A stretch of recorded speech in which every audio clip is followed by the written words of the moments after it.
OpenAI just dropped its new Agent Builder, and Sam Altman is calling it like Canva for building agents. But is it really that revolutionary or just another shiny demo?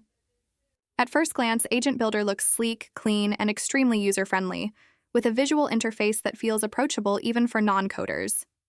The eval systems and ChatKit UI show OpenAI's attention to detail, aiming to make custom GPTs more powerful and measurable. But beneath that polish lies a deeper question. How ready is this for real-world automation?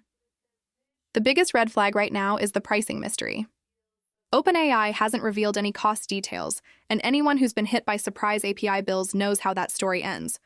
What starts as affordable can quickly become an expensive automation trap. Then there's the integrations problem.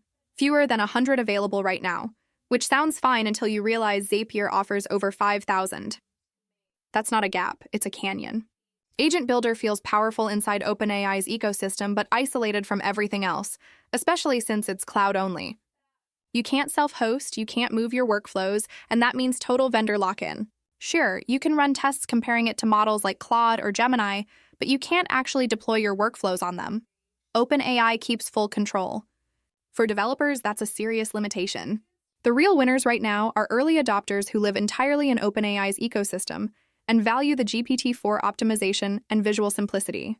Everyone else, especially agencies or power users, might want to wait and see how pricing, integrations, and export options evolve.